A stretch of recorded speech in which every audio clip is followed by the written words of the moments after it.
책 서문 중에 딱 이 말이 있어요. 동료들이 나의 이정표다. 이 말이 진짜 멋있었거든요. 자기 업계에서 막 일 너무 잘해가지고 챙기시는 분들도 되게 많고 그런 분들이 되게 뽑은 책 내는 걸 보면 나 너무 재밌다. 내가 살아있음을 느끼고 이런 게 되게 많잖아요. 네네네. 저는 그렇진 않거든요. 나는 왜 그럼 그렇지 않을까. AI가 업무 효율을 가져다 주는 건 너무 좋은데 그 과정에서 사람의 성향, 그 특성이라고 하는 게 제거되는 느낌이에요.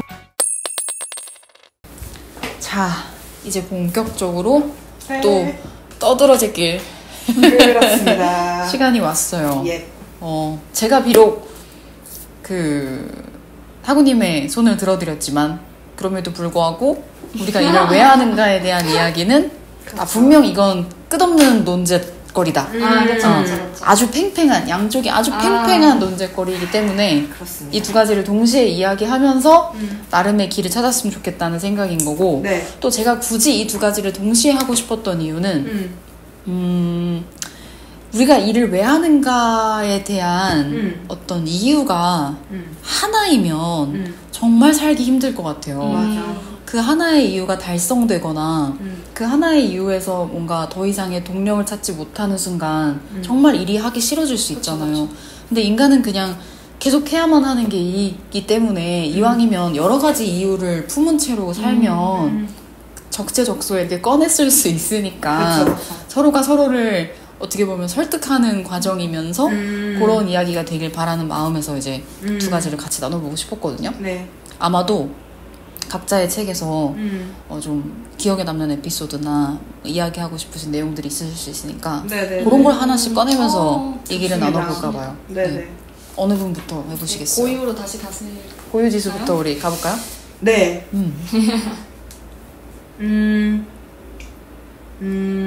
저는 일단 제가 여기다가 이렇게 일단은 이 책을 보면서도 이야기를 할 건데 좀 이 책을 읽고 그래서 나는 왜 왜 일을 하는가에 대해서 이렇게 좀 이렇게 계속 여기다 써놓은 게 있어요.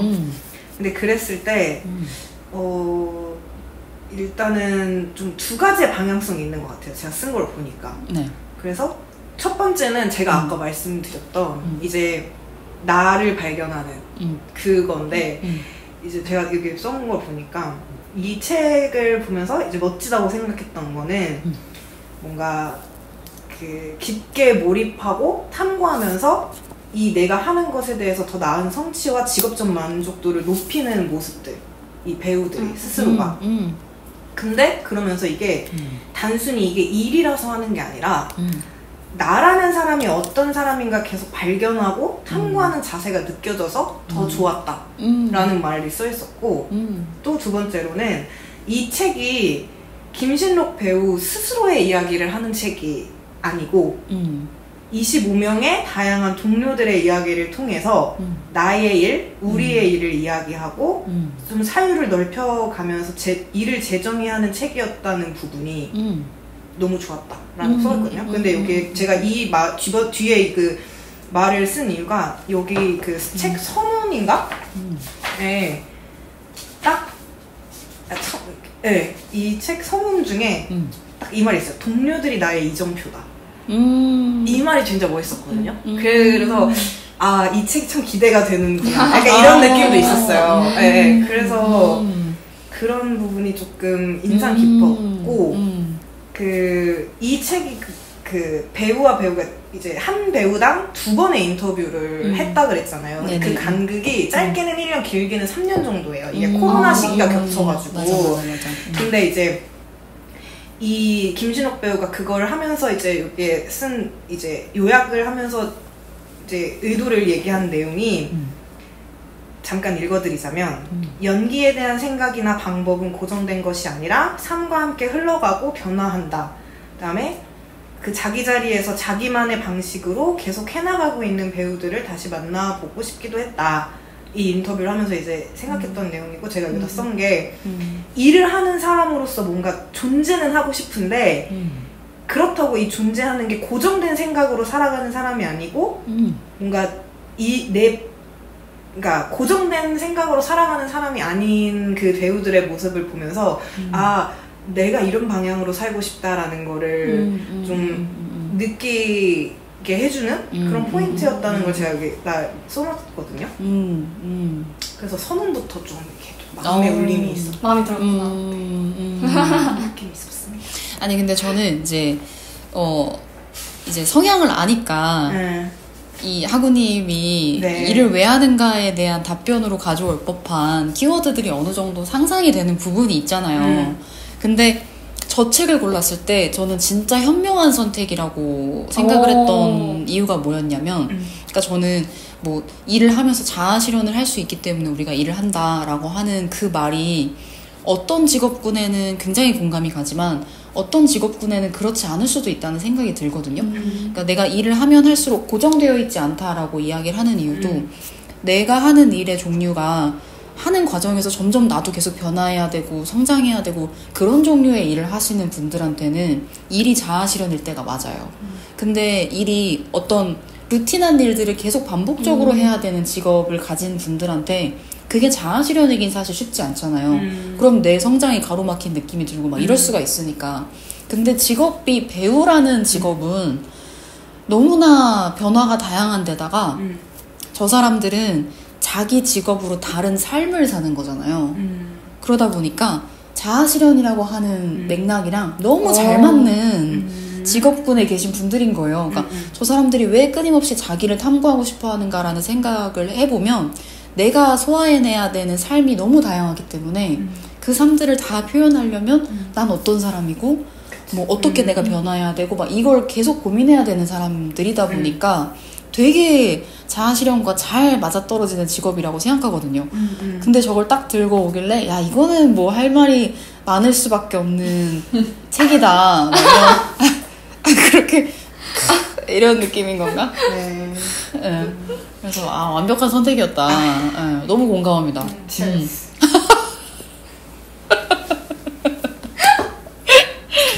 근데 저는 이 부분에서 질문을 던지고 싶은데, 그러니까 일을 하는 사람에게는 이게 성장과 일을 통한 성장과 무언가 변화와 이런 것들이 전제된다고 할 때, 그럴 때 동료가 중요해지긴 하거든요. 그렇죠.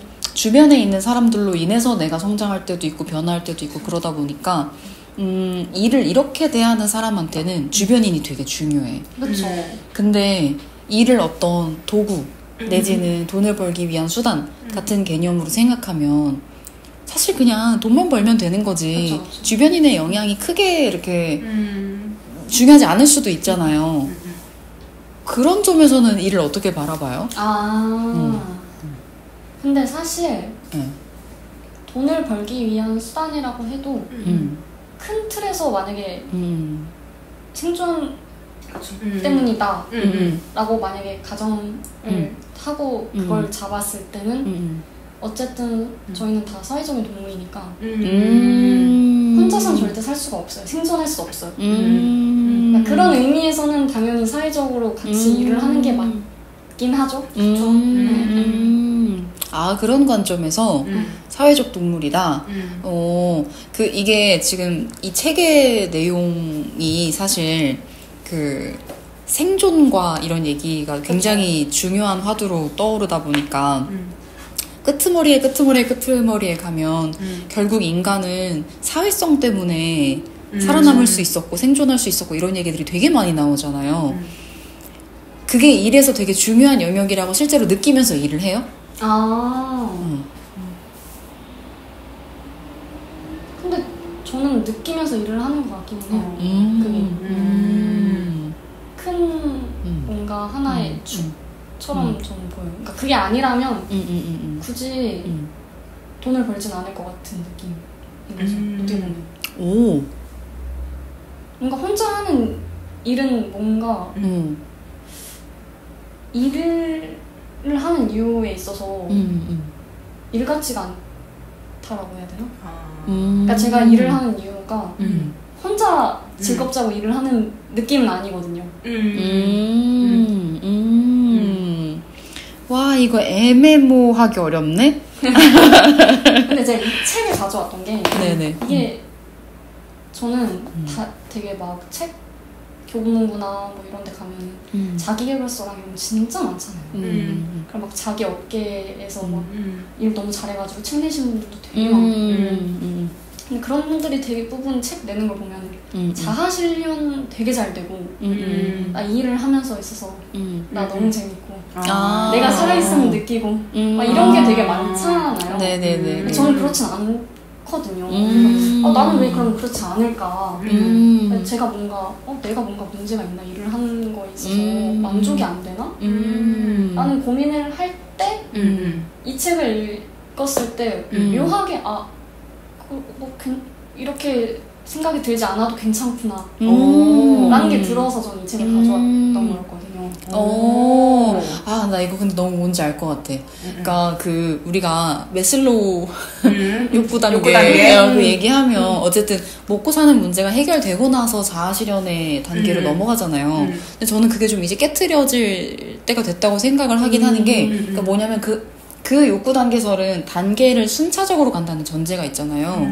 근데 꼭 순차적으로 가지 않는다고 해서 잘못된 것도 아니고 먹고 사는 문제가 해결이 돼야지만 자아실현을 할 수 있는 것도 아니고 이것보다도 자아실현이 우선되는 사람이 있는 거고 반대로 이게 인생에서의 가장 최우선순위가 되는 사람도 있는 거고 그 어떤 것이 더 열등하다 우등하다를 논할 수 있는 개념은 아니라고 보는 건데 이제 어떻게 보면 좀 다소 직업을 통해서 자아실현을 하는 게 직업이 돈벌이 수단만이 아닌 자아실현까지 가능하네? 같은 어떤 더 상위 개념처럼 여겨지는 부분이 있어서 그래서 직업을 돈벌이로 느끼는 그 감정 자체를 되게 폄하하거나 나는 뭔가 일에서 얻어가는 게 좀 남들보다 덜하네? 이런 감정을 가질 수도 있다는 그 오해들이 있는 것 같은데 그건 확실히 깰 필요는 있는 건 맞는 것 같긴 해요.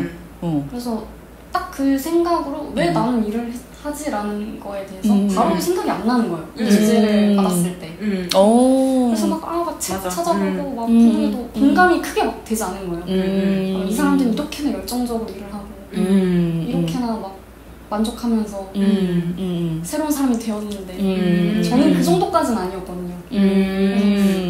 그러면 나의 문제는 뭘까? 를 생각했을 때 그렇게 생각하지 않아도 되겠다. 그렇죠.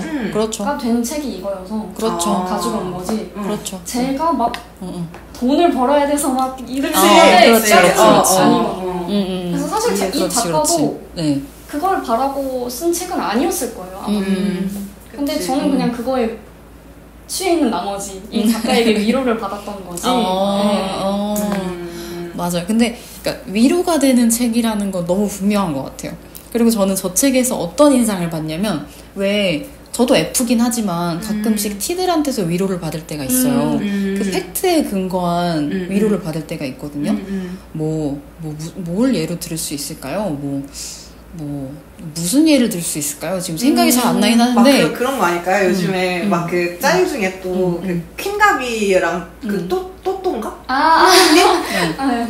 또또님이 T예요. 맞아요. 그럼 예를 들어 옆에서 퀸가비가 되게 F여서 되게 나 오늘 이쁘게 하고 오려고 아침 6시부터 했는데 막 이렇게 뭔가 서운한 게 있는 거야. 그래서 막 근데 그랬단 말이야. 그러니까 예쁘다. 그거야. 예쁘다. 그거야. 예뻐. 약간 이렇게 그냥 한마디 해주는. 맞아. 그거야. 그러니까 사실에 기반한 말을 해줬는데 맞아요. 그 사람이 진심일 거라는 걸 알기 때문에 위안이 되는 그런 거 있잖아요. 그런 느낌의 위로를 주는 그런 느낌이 있어요. 제가 한 몇 년 뒤에는 또 자아실현 좋네. 바뀔 수도 있죠. 그럴 수도 있죠. 그럼요. 그거야 뭐 유동적이죠. 근데 이제 어쨌든간 이제 현재로서는 일이 나에게 자아실현을 해주는 것 같다라는 느낌은 다소 못 받았다는 거잖아요. 그렇게 거창한 의미로 다니진 않았다. 사장님께 죄송하지만. 그에게 죄송할 일은 아닌 것 같긴 한데. 어쨌든. 근데 저는 사실 너무나 당연하다고 생각했어요. 어떤 게? 이것은? 네. 이런 생각이. 네. 그리고 뭐 돈을 먼저 작은 단위로 얘기를 하면서 생존이라는 개념을 얘기를 해줬잖아요. 너무 당연한 것 같아요. 그렇죠. 네. 보통 너무 당연한 거고, 그러니까 어려웠기 때문에 가장 기본적인 이유를 가지고 온 거라고 저는 생각을 맞아요. 했어요. 너무나 당연한. 그래서 오히려 저는 이게 너무 되게 당연하고 큰 범주의 그러니까 디폴트의 이야기잖아요. 맞아요. 그러니까 저걸 이길 수 있을까라는 생각을 했었어요. 사실 저는 제가 그렇게 경쟁을 좋아하는지 모르겠는데 저는 제가 이길 거라고 생각을 전혀 못했거든요. 왜냐면 아직까지는 약간 그게 스스로가 뭔가 모호하니까 약간 그리고 돈은 누구나 어쨌든 저번 달에 카드값을 갚기 위해선 일을 하는 거지 라고 그냥 지나가듯이 얘기하는 사람이 되게 많잖아요. 그러니까 어느 정도 한 구석에는 그게 있는 거예요 이미. 그러다 보니까 당연히 자아실현 이런 방향이 더 이길지 않을까. 근데 아까 얘기한 것처럼 이게 그러니까 뭐 디폴트라고 말씀은 하셨지만 사실 그 배우와 배우가라는 책 안에 보면은 배우라는 직업을 선택해서 살아가는 과정에서 경제적으로 어려움을 겪는 분들에 대한 이야기도 되게 많이 나오잖아요. 그러니까 어떻게 보면 저분들은 우리가 디폴트라고 이야기한 그것 대신에 자아 실현을 선택하신 분들인 거예요. 그러니까 이 두 가지는 어느 누구도 우열도 아니고 순서가 있는 것도 아니야. 단지 내가 무엇을 택하느냐의 문제일 뿐인 거지. 그래서 서로가 서로의 이야기를 들으면서 위축되거나 그럴 필요는 전혀 없는 문제. 네. 근데 아무튼간 이 두 가지가 다 실현되면 가장 좋은 거긴 하니까 그래서 그런 매력을 좀 얘기해 주자고요. 이를 통해서 자아 실현을 하면 어떤 좋은 점이 있는지 그런 것들. 제가 매력 어필을 해야 되는 거야? 네네네. 제가 깜짝 놀랐네요. 매력 어필? 어떻게 뭐 초인 포인트 알려주세요. 잠깐만요. 조금 봐야 돼요. 아니 근데 그러니까 모르겠어요. 그러니까 저는 근데 지금 딱히 대화를 하면서 조금 혼란스러운 느낌이 있는 게 그러니까 그냥 단순히 뭔가 제가 지금 이 책에서 느꼈던 건 그냥 자아실현이라는 말로는 모든 게 설명이 되는 느낌은 아니거든요. 그것도 맞죠. 그러니까 저는 여기가 되게 치열하게 느껴졌었거든요. 너무 치열하죠. 네. 근데 그 치열한데 그 모습이 너무 뭐라 해야 될까. 저도 그 자아실현이라는 그 느낌 그리고 뭐 책에 되게 요즘에 도서에 많이 있는 보통 자기계발서나 이런 거를 통해서 이렇게 이제 말하게 되는 자아실현의 어떤 그 결을 최대한 피하고 싶었어요. 그래서 사실 저도 이제 처음 이 질문을 받았을 때 똑같이 어려웠거든요. 근데 이 책이 원래 뭐 제가 계속 읽고 싶었던 책이기도 읽고 있었던 책이기도 했고 그냥 뭔가 느낌이 이걸 선택해야겠다라고 생각을 했는데 아무래도 그런 건 있었던 것 같아요. 제가 이제 가정 환경상 이 직업에 굉장히 가까이에 있었어요. 네, 저희 이제 뭐 아버지도 원래 배우 생활을 하셨었고 그러다 보니까 근데 보면 이 배우라는 직업이 아름다운 측면만 있는 게 아니잖아요. 굉장히 뭐라고 표현하면 될까? 굉장히 이 표현을 모르겠다. 이거를 굉장히 그러니까 되게 아름다운 직업은 아니에요. 저에게는. 그런데 그래서 사실 아까 저희 말씀하셨듯이 돈보다도 좀 이 직업적인 것들을 조금 더 이제 연구하고 탐구하고 하는 그 방향성이 사실 정말 대단하다고 좀 느끼게 되는 부분들이 많죠. 그렇죠. 근데 이제 그러면 그러니까 일단 말씀을 듣고 나니까 저도 모르게 관성적으로 쓰던 이 자아실현이라는 단어 선택이 좀 잘 맞지 않을 수도 있겠다는 느낌이 불현듯 들어가지고 왜냐면 저도 저 책을 읽을 때 되게 신기했던 게 이제 그 초반에 배우님들을 소개해주는 그런 챕터마다 그분이 어떤 작품 활동을 했고 막 이런 얘기들 나오잖아요. 근데 거기에 저는 배우분들이니까 당연히 출연작들만 써 있을 줄 알았어요. 근데 이제 배우분들끼리 서로 뭐 연습을 하고 배우기 위해서 워크숍 같은 그런 종류의 그 모임들을 계속 가지시고 교육도 받고 막 이런 걸 하잖아요. 그런 모임이 너무 많은 거예요. 정말 많은 거예요. 되게 특이한 모임도 되게 많고 그래서 이게 그러니까 어떤 느낌이었냐면 역시 내가 모르는 직업이라는 세계는 그 안에 정말 깊은 전문성이 있다. 맞아. 내가 보는 배우는 그래봐야 어쨌든 완성된 컨텐츠에 나오는 결과물들의 그들의 모습만 보지 카메라 뒤에서 그들이 어떤 그걸 준비하기까지 어떤 과정을 겪는지를 정말 모르잖아요. 근데 우리 직업도 약간 그 현장에서 보여지는 것만 보고 되게 재밌고 멋있어 보여서 막상 이 업에 들어오지만 그 뒷단에 벌어지는 일들의 치열함과 이런 것들을 들어와 봐야 아는 경우들이 되게 많잖아요. 근데 그 세계를 본 느낌인 거예요. 아, 역시 하나의 직업이라는 것 안에는 정말 깊숙한 세계가 있구나 이런 느낌을 받았었거든요. 그래서 이게 그냥 단순히 어떤 자아실현이라는 게 어떻게 보면 내가 워너비처럼 꿈꾸는 것을 현실화시키는 그 과정이라고 본다면 이 사람들은 그렇게 단순한 하나의 길로 간 것 같지 않거든요. 어디로 갈지 모르는 채로 여기저기 파고 다니다가 정처 없이 헤매면서 그런 삶을 살고 있는 것 같기도 해서 자아실현이라는 단어 선택이 조금 굉장히 협소한 단어였을 수는 있겠다. 그런 생각이 좀 들긴 해요. 지금 제가 이 말을 듣고 굉장히 좋은 어떤 포인트들을 말하고 싶은 게 생각이 났어요. 그러니까 지금 방금 말씀하신 배우가 되는 것과 배우로서의 삶을 사는 것의 차이를 보자면 여기 지금 이 책의 표현이 되게 적당한 표현이 있거든요. 제가 정말 인상 깊어서 써놓은 건데 되게 몇 페이지에 걸쳐 이것에 대한 이야기를 해주시는데 객관적으로 얼마나 많이 가졌느냐보다 이미 가진 것을 얼마나 좋아하느냐가 행복과 더 깊은 관련이 있다 라고 얘기하면서 그 뒷페이지에 또 이런 말이 있었거든요. becoming 뭐뭐가 되는 것과 being 몸으로 사는 것의 차이는 상당히 크다. 그러면서 becoming에 눈을 두고 살지만 정작 행복이 담겨있는 곳은 being이다 라고 얘기하면서 이 말이 되게 저는 공감이 갔거든요. 그러니까 내가 오히려 뭔가 일을 그러니까 내가 쉽게 말하면 대학교를 가서 대학생이 됐다라는 것처럼 뭐 이제 직장을 가졌고 직장 생활을 한다. 그러니까 이 차이는 굉장히 크고 그렇죠. 크다고 생각을 하거든요.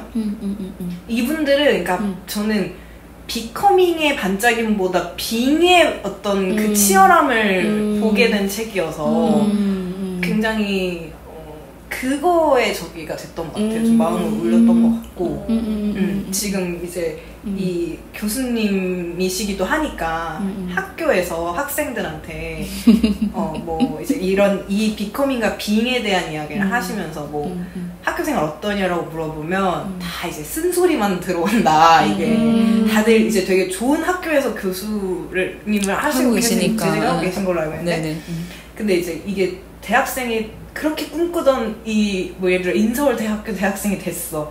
근데 그 되고 나서의 또 삶은 또 다른 거니까. 그렇죠. 그래서 갑자기 그런 표현이 생각이 나네요. 맞아요. 저도 그 문장을 똑같이 써놔가지고 지금 떠올라서 찾아봤는데, 그러니까 그 말씀이 어떻게 보면 아까 우리가 지금 자아실현이라는 단어로밖에 표현을 하지 못했던 그 단계의 어떤 즐거움을 하나쯤 더 어필하자면 저도 딱 이 문장이 떠오르긴 하는 거거든요. 그러니까 우리가 어떤 직업, 어떤 회사에 됐어요. 제가 이제 직원이 됐단 말이에요. 자, 나 이제 취직했어. 끝! 이게 아니라 거기서부터 시작이거든요. 그치, 맞아. 그리고 내가 뭐 예를 들어 하나의 프로젝트를 시작했다고 칩시다. 프로젝트 하나를 딱 수주했어요. 그때부터 시작이거든요. 그리고 하나의 프로젝트가 끝났어. 내가 다음 프로젝트를 준비해야 돼. 그때부터 또 다른 시작이거든요. 그러니까 사실 일이라고 하는 게 삶과도 되게 비슷해서 결코 내가 하나 문 닫고 들어갔다고 해서 그 세계 안에서만 평생 사는 게 아니라 문을 닫는 순간 다음 문이 열린단 말이에요.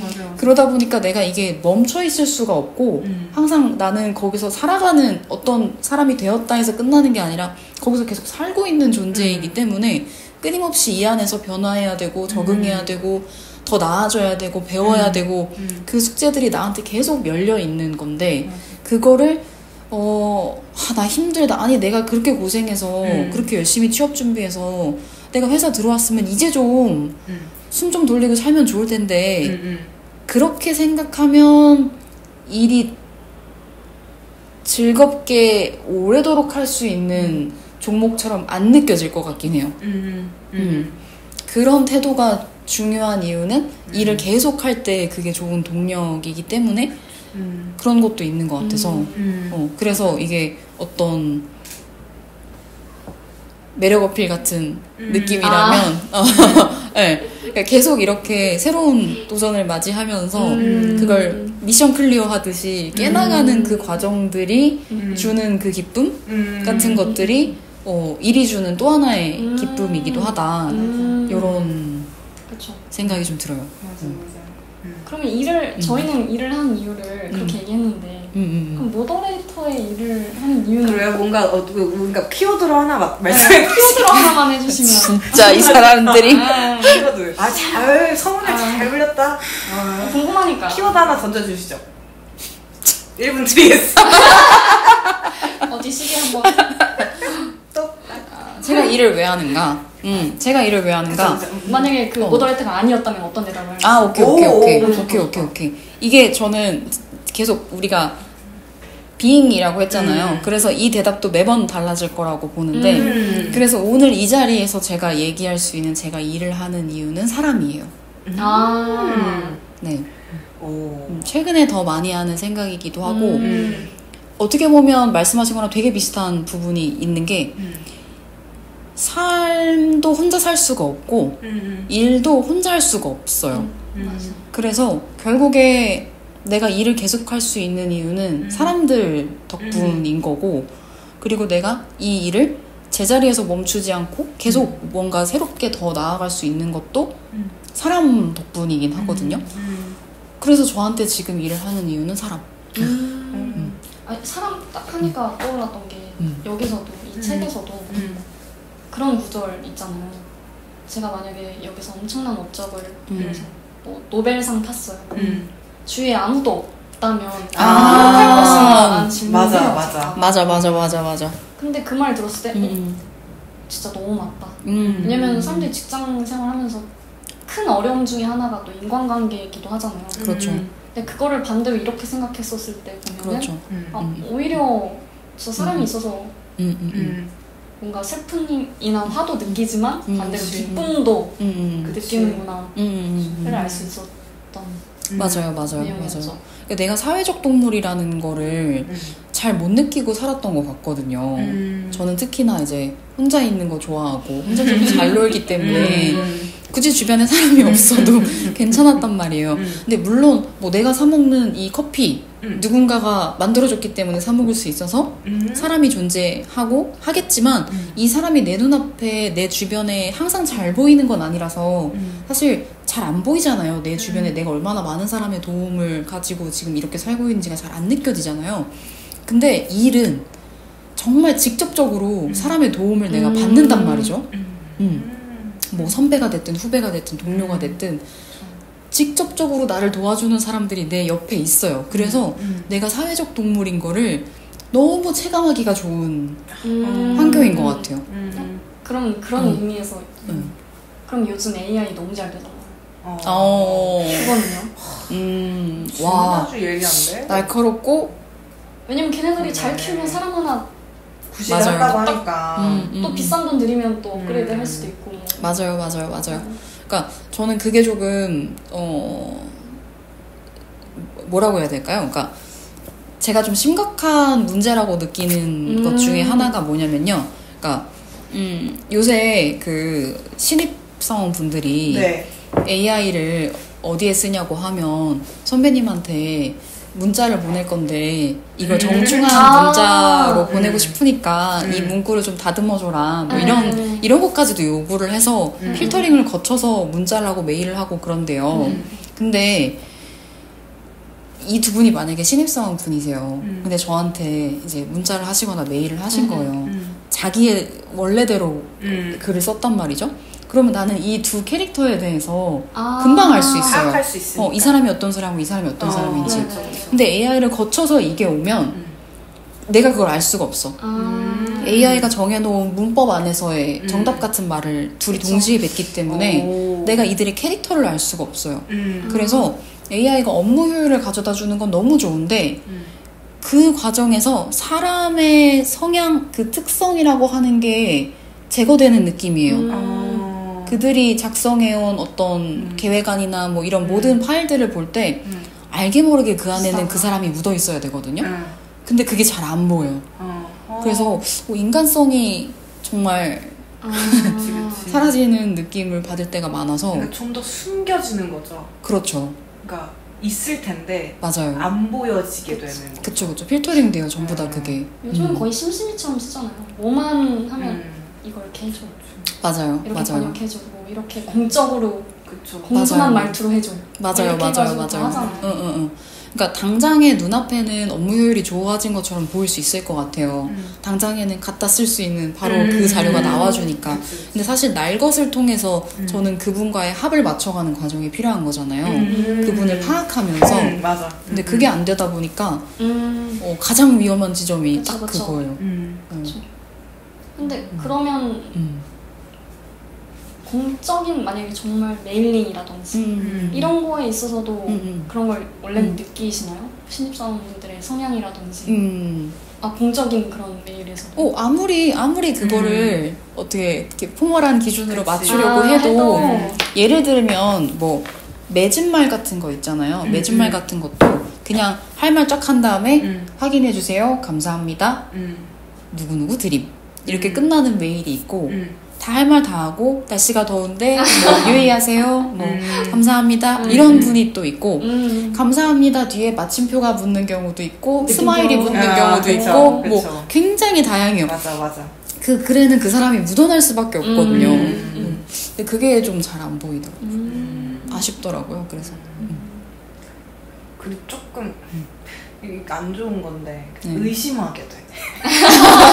혹시? 네. 근데 저는 이건 이제 내부는 아니고 외부에서도 저희가 외부랑 어쨌든 이렇게 일을 하게 되는 경우가 있잖아요. 외부분들이랑도 그러면 그걸 이렇게 어쨌든 보통은 뭐 제안서를 같이 쓰거나 뭐 언더 하나를 같이 하게 되면서 이제 뭔가 서류나 자료 같은 것들을 왔다 갔다 하게 되고 근데 요즘에는 저도 GPT나 이런 것들을 좀 꽤 쓰다 보니까 그러니까 오히려 내가 GPT 느낌을 알게 된 것 같은 그거 느끼죠. 맞아요. 그래서 이걸 딱 봤을 때 뭐 예를 들어 총안이다? 뭐 예를 들어 그 정도면 GPT 긁으셨네? 약간 이런 느낌이 너무 뻔하게 드는 거예요. 그래서 이게 그래서 오히려 좀 저도 경계를 하게 되더라고요. 내가 나중에 뭔가를 소통할 때 그런 느낌을 주면 안 될 것 같은데. 그러니까 그러고 싶지 않은데. 약간 그런 것도 조금 있는 것 같아. 요즘 자료조사 하다 보면 여기 그거 쓰신 것 같은데? 혹은 내가 GPT한테 물어봤던 내용 뭔가 어순이나 모든 게 표현이나 이런 게 똑같이 있어요. 비슷하게. 그럼 맞아. 긁었다. 맞아. 이렇게 보이니까 오싹하지 않아요, 그러면? 그리고 이 사람한테 이러면 안 되는데 기대를 안 하게 돼. GPT에서 검색하겠지. 그러니까 좀 신정성이 없는, 그러니까 일하는 관계에서도 그러니까 이게 아무리 내부 사람이고 그러니까 같은 일을 만약에 같이 해나가는 사람이면 이 사람의 어떤 장점? 내지는 단점까지도 어쨌든 내가 파악을 하고 그걸 같이 가야 되는 거잖아요.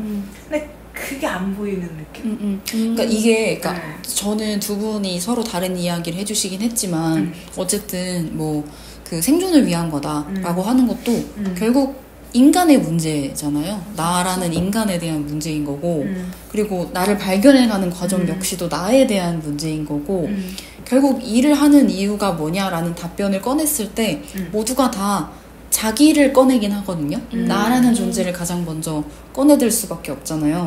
그러니까 일이라는 게 사람이 하는 거라서 사람을 빼면 의미가 없어지는 게 일인데 사람의 자리에 기술이 들어오고 나니까 사람이 사라지잖아요.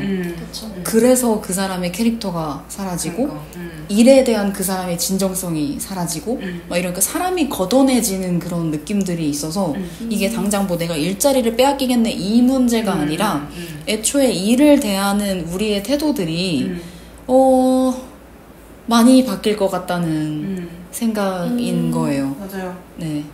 효율만 쫓으면서 10년 뒤에 이 주제로 다시 대화했을 때 또 다를 수도 있겠네요. 그렇겠죠. 그때 우리가 뭘 안다고 말지. 맞아. 그럴 수도 있긴 하지만 근데 저는 요 책 안에서 배우님들마다 이제 포커싱 하신 주제들이 다른 것도 되게 신선했었거든요. 그러니까 자기 몸을 알아보는 것만을 맞아. 주제로 파고드는 분도 있고 맞아. 되게 독특한 사례들이 많았었는데 좀 인상적이었던 거 없으셨어요? 아, 인상 깊은 것들은 많았는데 그러니까 이게 그러니까 답을 내리고 살아가시는 분들이 많이 없구나. 맞아요. 네, 그러니까 네네네. 아까 사실은 이게 어떤 좀 이것도 하나의 사실은 되게 이런 표현이 좀 위로가 될 수도 있겠다라는 생각이 드는 거는 여기에 그런 표현이 있거든요. 이거는 이제 양조목 배우님, 사실 저는 이제 처음 뵙는 이제 분이긴 한데 이 배우님이 이제 이야기를 하시는 내용 중에 이제 뭔가 나는 무얼 하는 사람일까? 나는 이걸 왜 하는 걸까? 이게 나에게 도대체 무슨 의미가 있는 걸까? 생각해. 배부른 질문일 수 있지만 무척 중요하다고 생각해. 그러니까 이러면서 근데 이분이 약간 그런 방향성이 뭔가 일단 해보는 네. 그러니까 뭐라도 일단 해보는 어떤 그런 방식으로 하면서 이런 프로젝트 저런 프로젝트 이렇게 하시면서 이제 또 얘기하시는 게 모종의 임시 답을 마련해야 또 어딘가에 올라탈 것 아니야. 계속 이런 생각만 하고 있을 수는 없고 또 어딘가 올라타야지. 모든 작업자가 이런 과정을 거치지 않나 싶어. 어디 올라탔다가 떨궈졌다가 다시 다른 무언가에 올라타는 이런 표현이 있는데 제가 이렇게 써놓은 거는 지금 당장 내가 하는 일에 정답을 내릴 수 있는 사람은 아마 아무도 없을 거다. 그러기에 이 말이 공감이 되는 부분이 있는 것 같고 모종의 임시답이라는 표현이 되게 저는 재밌었거든요. 그래서 이 이제 모종의 임시답이 표현하는 그 엉성하더라도 일단 시작해보는 것. 이게 일을 하는 사람으로서 그러니까 매번 뭔가 내 일에 의미를 꼭 있어야 되고 내 성과가 있어야 되고 성취가 있어야 된다라는 그런 이제 어떤 스스로의 어떤 그게 있을 수도 있잖아요. 그러니까 그거를 조금 더 벗어던지고 가볍게 생각하게 하는 그런 거여서 이제 이 배우님의 마인드가 굉장히 너무 멋있다. 뭐 이런 생각이 좀 들었었거든요. 그런 부분도 있었어요. 왜 이렇게 직업인들이 쓴 책들 아까 말씀하셨지만 그런 책들 되게 많잖아요.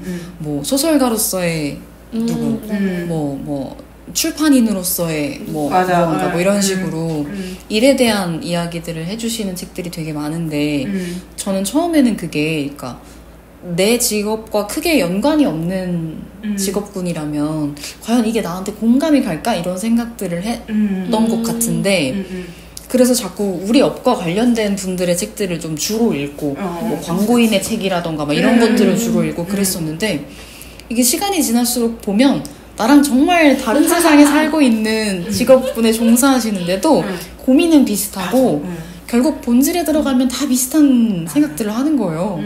그래서 오히려 그게 위안이 될 때가 있는 것 같아요. 아, 이게 나만 하는 고민은 아니구나. 세상 어떤 일을 해도 다 이런 고민하고 사는 거구나. 뭐 이런 위안이 될 때가 있어요. 맞아. 근데 이 책 보면서 저는 막 되게 독특한 훈련법 이런 것도 되게 많고 맞아. 배우라는 게 단순히 연기만 잘하는 게 아니라 막 이런 훈련을 하시네. 맞아. 정말 생전 듣도 보도 못한 러시아의 그 무슨 이름 박사님 이름 같은 뭐 그분 하면서 무슨 호흡법 막 이런 거 막 명상법 막 이런 거 있잖아요. 오 맞아.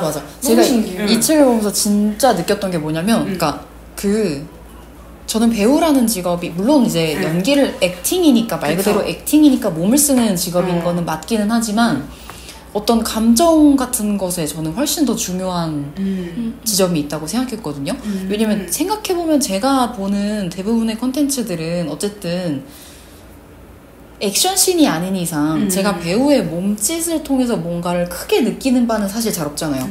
그 배우의 어떤 표정이나 막 목소리나 뭐 이런 감정적인 것에서 내가 뭘 느낀다고 생각했지 행동 자체에서 뭘 느낀다고 별로 생각해 본 적이 없어서 액팅임에도 불구하고 몸의 직업이라는 생각을 잘 안 했던 것 같아요, 제가. 근데 정말 몸의 직업을 살고 계시고, 네네. 그러니까 어떻게 보면 인간을, 그러니까 건강한 신체가 건강한 정신을 이끄느냐, 정신이 몸을 만드느냐, 이거는 양자간에 뭐 서로 다 할 만한 얘기가 있다고 생각하는데, 이분들은 철저히 몸에서부터 시작되는 정신의 세계를 말해주는 게 되게 신선하면서 멋있었어요. 그 지점이 되게 멋있었어요. 비슷하게 제가 최근에 다시 봤던 콘텐츠가 그 퍼펙트 데이즈에 대한 그 배우 인터뷰를 하는 그 주인공 배우 그 히로야마 배우 인터뷰하는 그 이동진 그 파이아키아였나요? 거기서 이제 인터뷰하는 질문, 정말 딱 그 질문 하나를 보고 제가 콘텐츠를 껐던 것 같은데 그거였어요. 화장실을 청소하고 다니시죠, 퍼펙트 데이즈에서 그 주인공이. 그쵸. 근데 그 촬영하는 씬마다 항상 그 직전에 하는 루틴이 있으신가요? 라는 질문을 이동진 평론가가 했었어요. 근데 그때 제가 명확하게 기억은 안 나는데 이분이 얘기하고 싶었던 건 그거였던 것 같아요. 배우분이 이 청소를 하는 것도 하나의 루틴이 있는 거예요. 그러니까 내가 청소부로서 청소를 할 때 일단 그냥 내가 연기를 하는 게 아니라 정말 내가 청소를 한다고 가정을 했을 때의 그걸 자연스럽게 보여줘야 되는 거잖아요. 그 사람의 몸이 돼야 되는 거니까 이제 뭐 이렇게 물건을 들고 들어와서 뭐부터 하는 게 가장 어울리지? 라는 그런 것들을 다 철저하게 계산을 하고 몸의 움직임을 계산을 하고 그거를 액팅을 하시는 거라고 하시는 거예요. 그런 거지 않을까 싶어요. 맞아요. 네, 그게. 맞아요. 그러니까 누군가 된다는 건 단순히 상상해서 되는 게 아니고 결국에는 그 사람이 돼야 되는 거기 때문에 그리고 그 사람을 되는 게 아니라 나로 그 사람을 만드는 거기 때문에 너무나 어떻게 보면 이분들한테 그게 당연한 거지 않을까 라는 생각도 들어요. 왜 우리가 생활 연기 진짜 잘한다 이런 배우들 떠올려 보면 정말 디테일한 그런 몸짓들이나 이런 게 너무 리얼해서 그렇게 느낄 때가 많잖아요. 근데 이게 다시 바꿔 생각해 보면 꼭 배우만이 그런가? 라는 생각도 들기는 하거든요. 저는 그러니까 어떤 그 아까 청소부의 이야기를 말씀해 주셔서 그렇지만 저도 일을 할 때 제가 좀 회사에 일찍 가는 편이잖아요. 네네. 근데 제가 회사에 일찍 가지 못해서 여유가 없이 그날의 근무를 시작한 날이 전체적으로 좀 효율이 안 좋거든요. 그러니까 제가 워밍업의 시간이 좀 필요한 사람인가 봐요.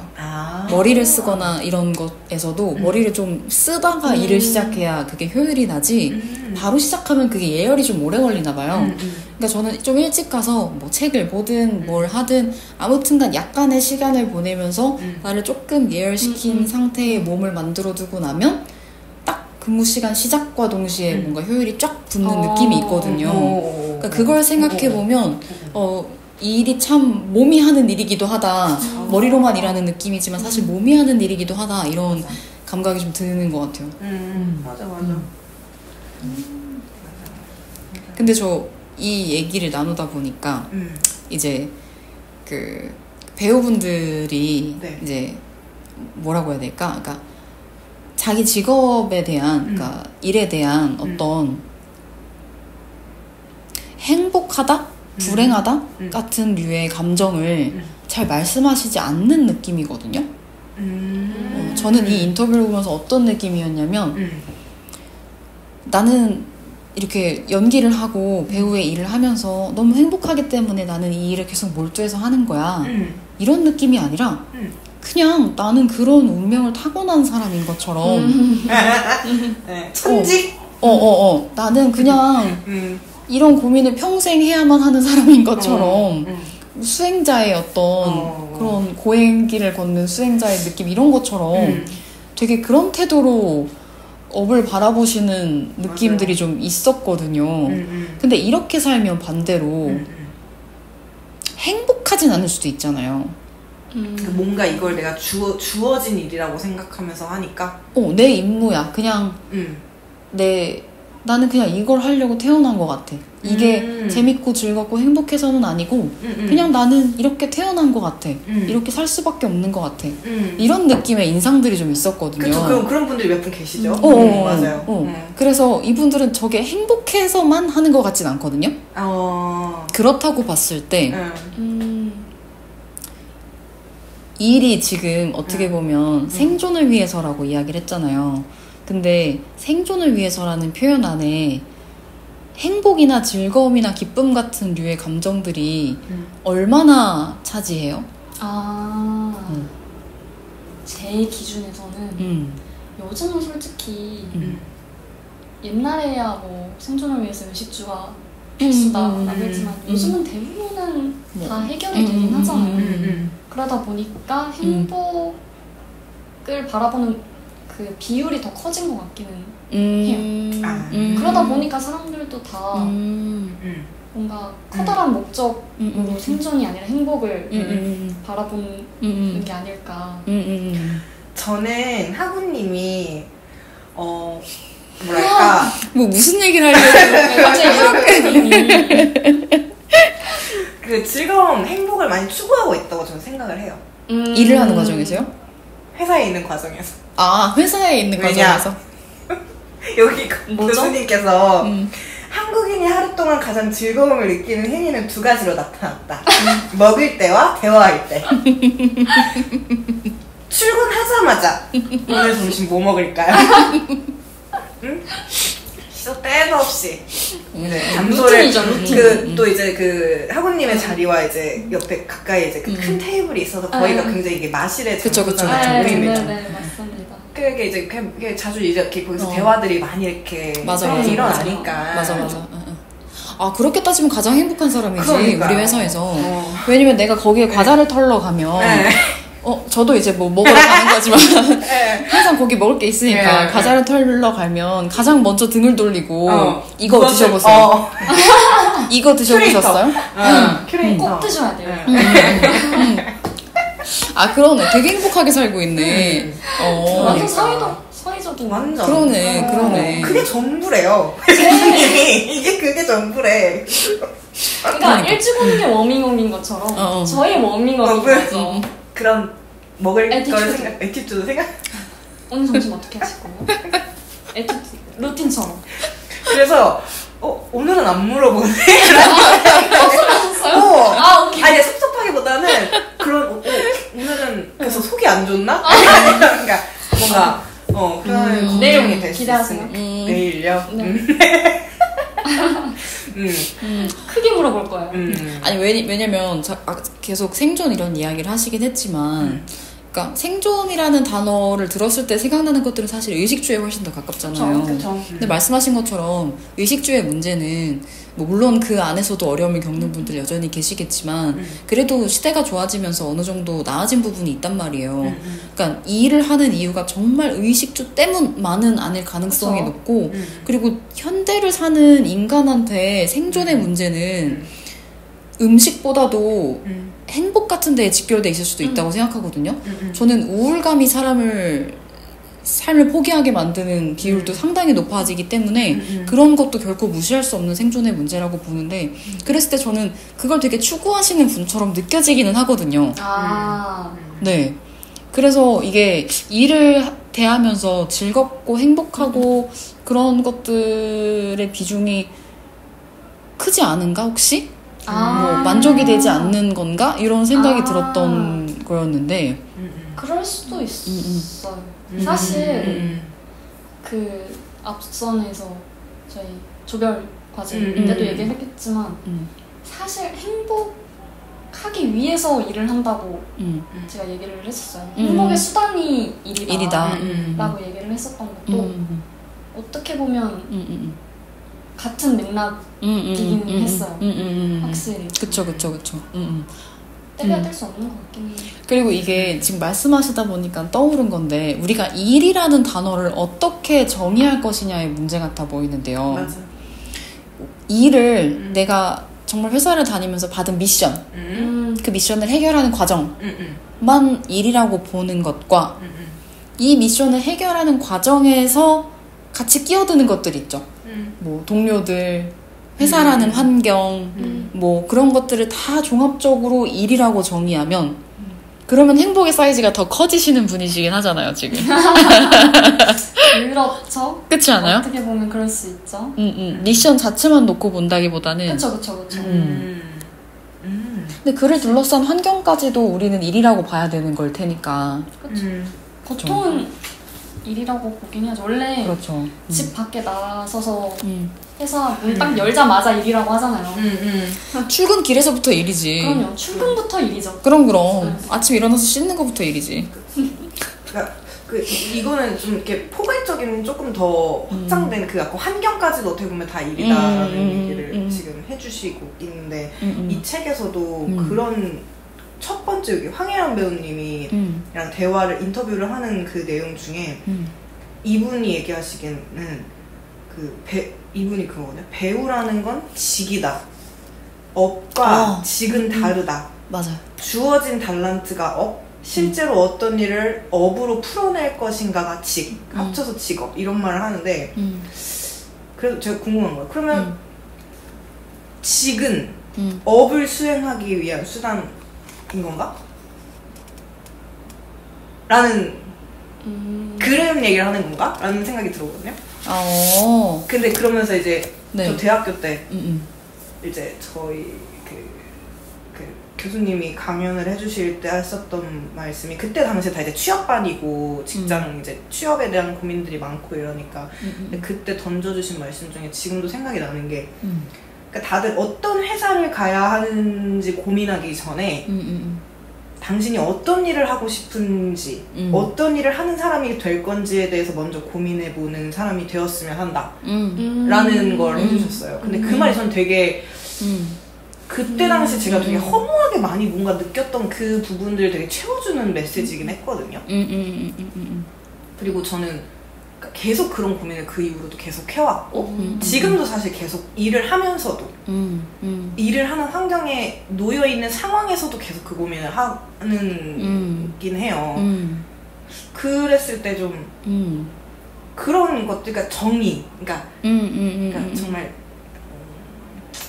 그래서 일이라는 정의를 아까는 딱 이야기를 시작해 주셨을 때 이게 문득 그런 것도 있어. 뭐 환경도 다 일이라고 포함해서 느낄 수 있지만 일이 진짜 뭘까? 라는 거?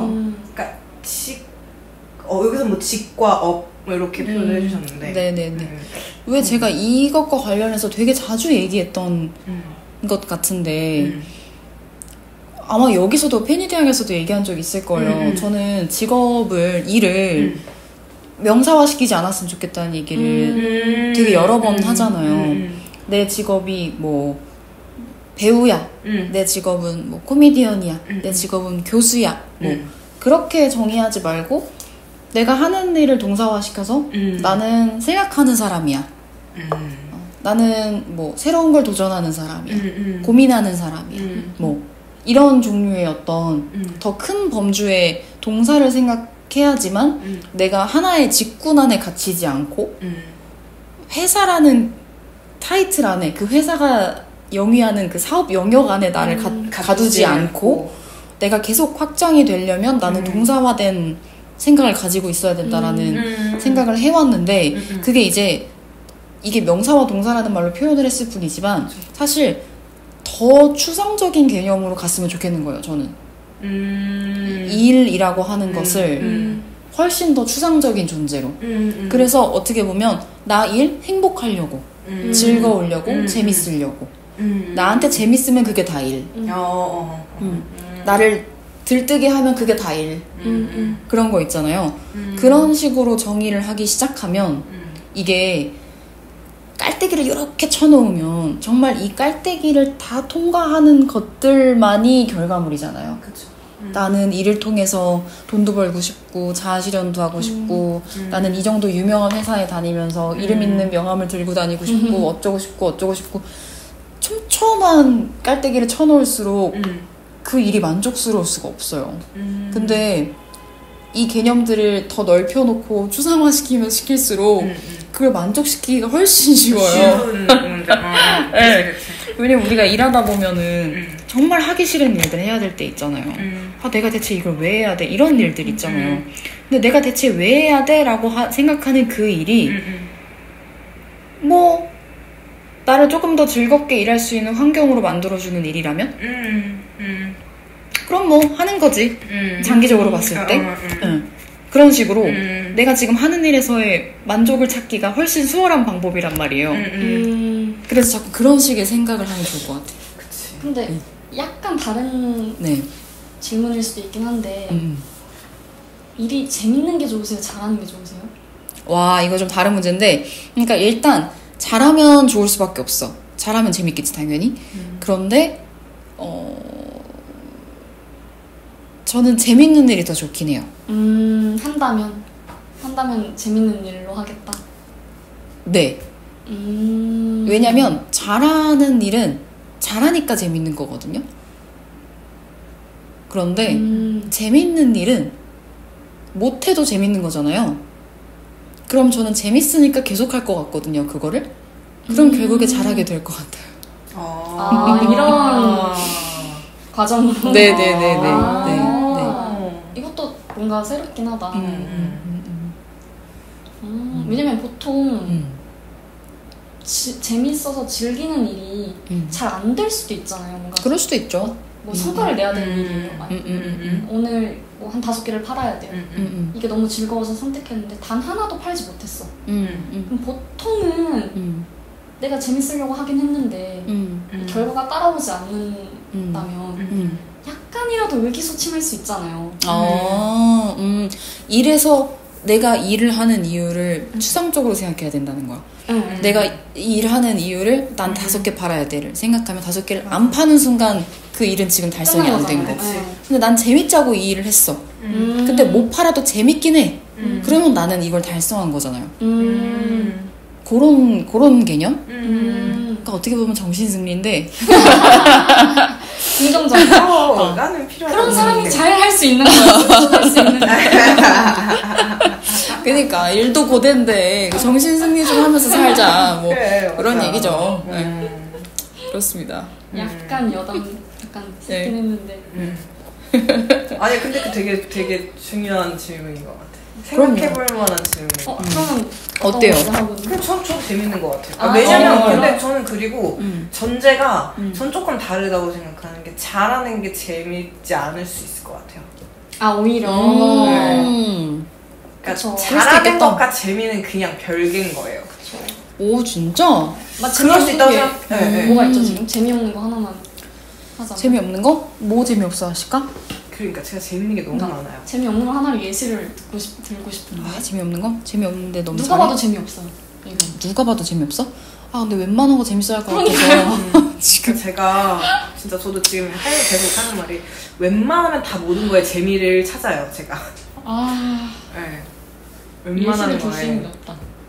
제가 심지어 그 백수일 때 그 액세서리 회사 가서 아르바이트를 해본 적도 있거든요. 진짜 루틴하고 진짜 자극이 없고 진짜 고민 없는 일을 하고 싶어서 그것도 재밌더라고요. 근데 그거 되게 재밌는 일이야. 그 아무 생각 없이 하는 거 간의 수공업 진짜 재밌는 일이잖아요. 너무 재밌는 일이야. 알고 보니까 제일 재밌는 일 하셨네. 그게 진짜 제일 재밌는 일이지. 그 돈도 줘. 천사다 천사. 사장님 천사죠. 그러니까. 어떻게 그런 일을 하셨지? 그러니까 그 재미와 행복에 어떤 허들이 낮은 사람들은 일단 기본적으로 살기가 편한 것 같긴 해요. 자연스럽게 시선이 일로 갔어요. 그치. 도저히 재미없는 걸 상상해낼 수가 없는 사람이네. 예술 좀 보고 싶었는데 너무 어렵네. 재미없는 없었어요. 어떠신데요? 저는 사실 일이라고 해서 직업이라고 했었을 때는 전 잘하는 걸 하고 싶긴 했었어요. 원래는. 왜냐면 그냥 분리해놓고 일은 일대로 하고 내가 즐기는 거 내가 따라하면 되지. 잘하는 거 내가 잘해가지고 더 좋은 성과 얻어내고 한 다음에 더 뭐 여유 가지고 해서 내가 원하는 즐기는 거 하면 되지. 라는 생각을 했었는데 요즘은 또 재밌는 거를 해서 잘하면 그래 그러니까 내가 약간 그 포인트인 거야. 그거야. 그러니까 재밌는 거를 하면서 잘하게 되면 근데 그때 느끼는 희열이 더 좋다니까. 그러니까 그쵸. 뭔가 그쵸. 바로 그거야. 같은 얘기예요. 지금 둘 다 동시에 등 뗀 거 봤어요? 깜짝 놀랐어요. 저 위협적이었어요. 잘했어. 잘못 말한 줄 알았잖아요. 바로 그거야. 너무 맞는 말을 해가지고 깜짝 놀랐네. 이제 전 이럴 줄 알았는데 사실 네네. 우리가 일에 대해서 얘기하면은 뭐 책 같은 게 필요 없고 그럼요. 그냥 쏟아낼 얘기가 너무 많을 거라고 생각은 했어요. 맞아. 그렇지만 그래도 우리가 좋은 그 자료들을 가지고 시작하긴 했으니까 맞아요. 우리 마지막으로 각 책에서 하나씩 꼭 공유하고 싶었던 문장이나 이야기가 있으면 그거 하나씩 발췌해 봅시다. 하나씩이요? 하나씩? 네네. 하나씩만 하실 수 있어요? 하나씩만요? 네네. 하나씩? 네네. 진짜? 작가님 너무 나는 이거 난 이건 얘기해야겠다. 먼저 하세요. 진짜? 하세요. 전 아직 찾지 못했어요. 황순미 배우님, 제가 다 모르는 배우님. 이 배우님이 네네.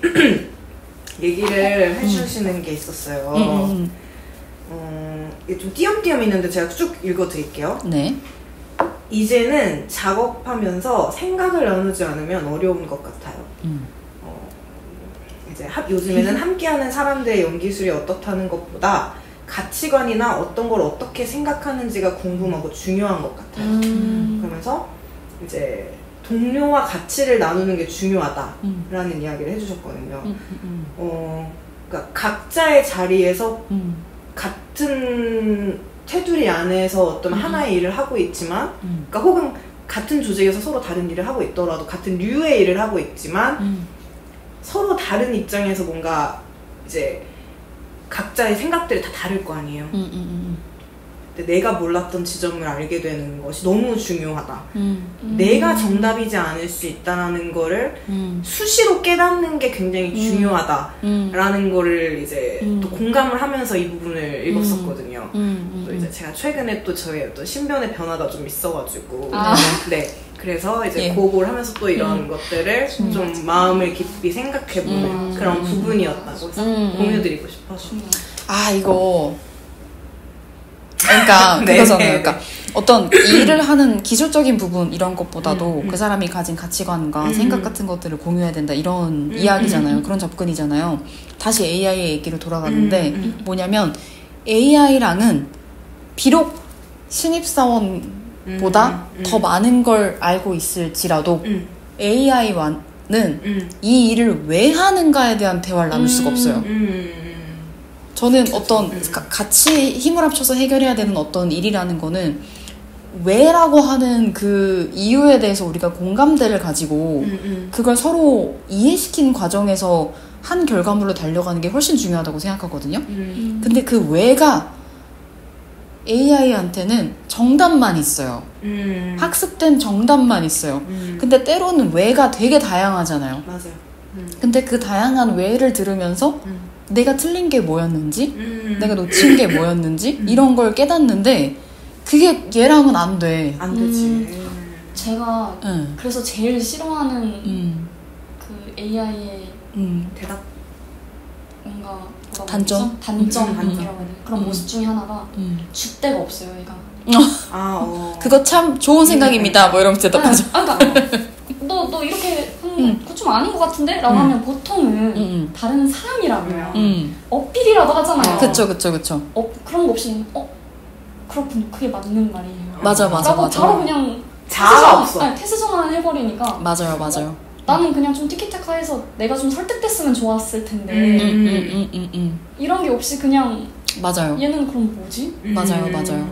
싶은 게 있죠. 그리고 나랑 대화를 많이 하면 많이 할수록 얘도 나를 파악해서 내 입맛에 맞는 답을 자꾸 줘요. 이런 대답 좋아하겠지? 그런 느낌으로 줘요. 그러니까 이게 나를 되돌아볼 시간이라는 게 없어요. 얘랑 일을 하다 보면. 그러니까 사람이랑 일을 하면 내가 틀린 것도 알게 되고 저런 생각을 가질 수도 있네, 저런 시각도 있네, 뭐 이런 걸 느끼는 게 있잖아요. 그 과정을 통해서 이게 어떤 더 나은 방향으로의 맞아요. 그런 게 있는 건데 얘랑은 그게 안 돼. 그게 큰 단점 같아요, 저는. 맞아요, 맞아요. 너무 공감.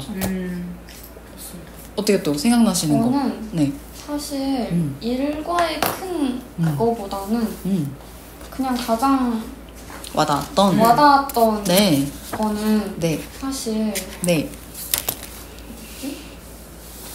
행복은 빈도와 관련이 있다. 네. 아, 한 바닥 써놨습니다. 이렇게. 한 무슨 바닥. 그 내용 여기 한 바닥. 한 바닥 써놨습니다. 페이지 127쪽. 행복은 기쁨의 강도가 아니라 그렇습니다. 빈도다. 다 적었네. 야, 다 네. 적으셨다. 야. 라고 하는 제목의 논문이 있다고 해서 저는 Yes. 이 논문을 찾아봤잖아요. 아, 있어요? 찾아보시니까 네네네네. 이거 보세요. 논문이 있어요. 영어인데요. 아. 일단 제가 초록은 봤는데 네. 굉장히 와닿았어요. 진짜로 어쨌든 큰 한방보다 자잘자잘한 여러 개가 더 좋다라는 거잖아요. 이것 역시도 크게 잡지 말고 같이 치지 말고 맞아요.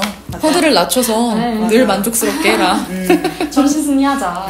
놀랍게도 저희가 3화에서 이 얘기를 했습니다. 행복은 빈도다.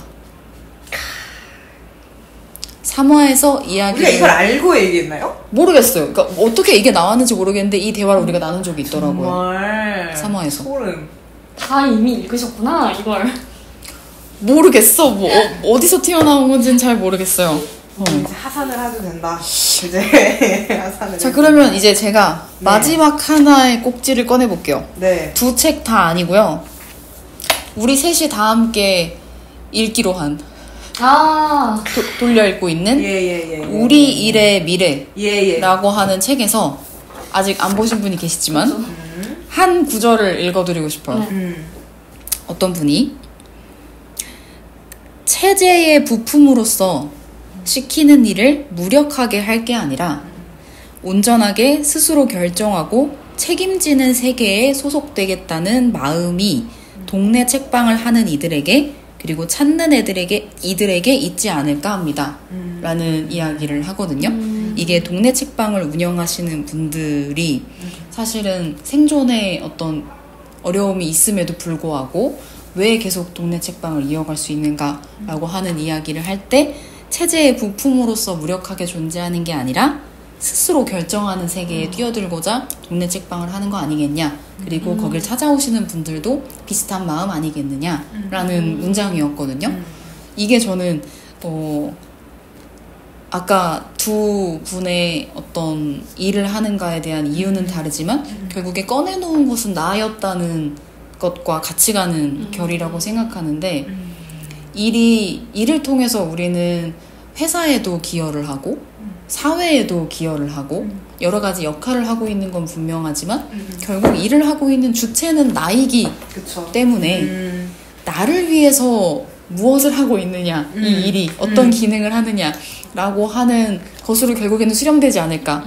그것이 생존이 되었건 나를 발견하는 것이 되었건 결국 그 가장 중심에 내가 있지 않겠나라는 그런 의미와도 되게 비슷하게 맞닿아 있는 문장 같아서 마지막으로 한번 읽어드리고 싶었습니다. 네. 너무 좋습니다. 너무 그 책 빨리 읽고 싶죠? 어떻게 우린 이미 다 아는데. 저 마지막에 하고 안 돌려드릴 거예요. 안 돼. 그럼 나는 못 봐. 나는 못 봐. 아니 물론 이제 메모를 하면서 책을 돌려 읽는 뭐 그게 유행이라면서요. 오케이, 동참은 해주겠어. 그리고 뭐 내가 첫 타자 하는 거 뭐 시기적으로 내가 첫 타자가 맞는 것 같아서 맞긴 했어. 그치만 지금 벌써 제 메모를 읽으시면서 책을 읽은 기쁨을 느끼셨잖아요. 그리고 이제 여기서 남긴 메모까지 보시면은 가장 재밌게 읽으실 거잖아요. 맞아요. 가장 재밌게 읽으실 거예요. 그리고 나서 그 책을 꿀꺽하시면 나는 빨리 주세요. 빨리. 알겠어요. 나는 뱉기만 하고 뭐 수거가 안 되잖아. 지금 먹으라고 계시잖아. 조금씩 풀어드릴게요. 아니, 그러니까 이게 생각해보니까 그 책이 내 책이었어야 돼. 그러니까 근데 이 책이 주인이잖아요. 그러니까 되게 빠르게 선점한 거예요. 저의 큰 그림이었던 거죠. 아니, 그러니까 책 주인이 먼저 시작해야 돼. 그래야 다시 돌아오지, 이게. 저기서 그 개념으로. 맞네. 저기서 책을 가져버리면 끝이잖아. 먼저 했어야 되는구나. 그러니까. 배움이 있었네요, 오늘. 그러니까. 그렇게 대충 넘어간다고? 하나 배웠잖아요. 또 우리는 하나를 배웠다. 그럼 자, 아무튼 네. 근데 이 책 너무 좋아요. 우리 일의 미래라고 하는 책도 맞아요. 기대 중입니다. 네, 굉장히 네. 다양한 직업군에 계신 분들이 자기의 일에 대해서 그 일이 어떤 미래를 기다리고 있는가에 대해서 이야기를 하시는데 정말 다양한 분야에 계신 분들이 나오시거든요. 좀 예상 외의 직업군들도 나오시고 그래서 굉장히 재미있는 책이어가지고 다음 주만 곧 드릴게요. 네, 다음 주. 네, 알겠습니다. 네, 댓글 다 달고. 그렇죠. 댓글에 댓글을 달고 있다는 소식이 아주 네. 기대가 되는데 네. 네, 아무튼 빽빽해요 지금. 혹시 뭐 아쉬운 거 없으세요? 다 말씀하셨을까요? 네. 좋습니다. 좋습니다. 만족스러웠나요? 다행이에요. 저는 이 일이 주제가 된 이상 우리가 시간 가는 줄 모르고 떠들 줄 알았는데 네. 그래도 제가 정신줄 잡고 계속 시계를 보고 감사합니다. 있어가지고 네, 감사합니다. 네네. 아, 정리가 될 것 같네요. 그럼 오늘은 이렇게 네. 마무리해보도록 할까요? 좋습니다. 네, 아주 즐거웠습니다. 네. 즐겁습니다. 하나, 둘, 셋. 셋.